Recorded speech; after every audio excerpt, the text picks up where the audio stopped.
Yo, what up, Street Talks? Eric Kim. All right, this is going to be a personal essay that I just want to share.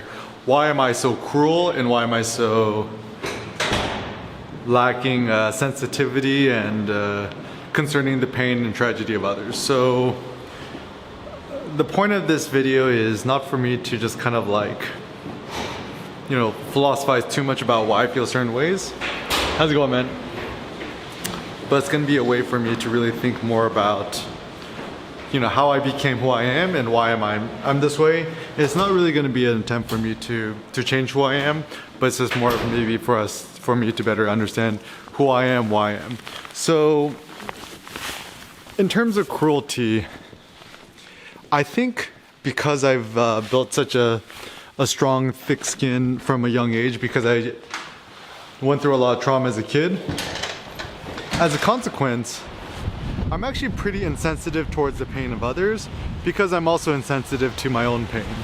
So as a kid, experiencing a lot of trauma, you know, I remember when I was a kid, you know, lock myself in the room and then I would just like hear my dad beat my mom and stuff like that. And essentially, in order for me to survive, I had to inure myself and I had to essentially become less sensitive. And I think that's what it means to become a stoic is, you know, you still feel happiness, pain, joy, and all the other emotions, but you're just less sensitive, you feel a little bit less. And so whenever I hear about the pain and suffering of others, I don't try to be cruel or emotionless. It's just, I just don't react. It just, to me, it's maybe a physiological thing, is I don't really feel the pain of others so greatly. And it's not a consequence because, you know, I intentionally try not to care about other people. It's just, that's just how I feel. It just doesn't really affect me so much.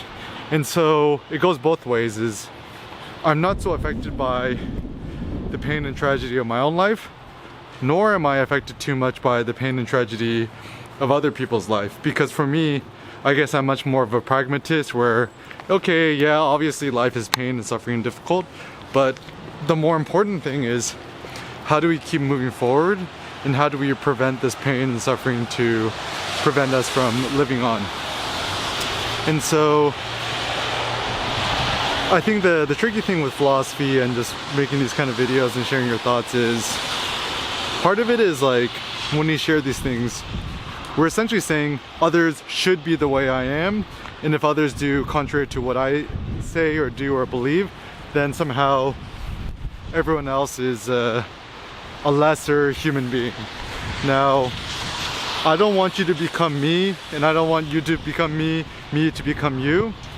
It's, you know, the saying, right? Like every single shoe fits every different foot a little bit differently. Not every shoe fits every single foot. And so I found that for myself, personally speaking, it's been highly beneficial for me to better understand who I am, why I am the way I am, but also kind of like in the vein of Nietzsche, not to really critique or criticize myself or judge myself as good or bad or good or evil. It's just like me just trying to understand why I am the way it is. And by better understanding the instrument, which is Eric Kim myself, then maybe I could use that as a tool to better understand reality, society, and other stuff like that. And so, you know, my personal philosophy is, let us not really strive to judge yourselves as good or bad, but just for you to understand why are you the way you are, how did you become who you are, and what are the societal and the, you know, social forces which essentially made you who you are today.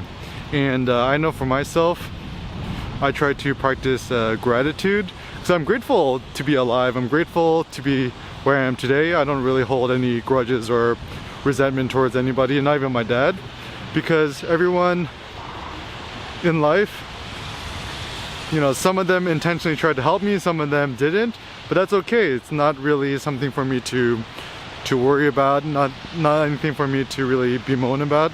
It's more of understanding the consequences, the side effects, what happened. And so just in life, be cheerful, smile a lot, even when it hurts, because know that through the pain and the suffering comes new life.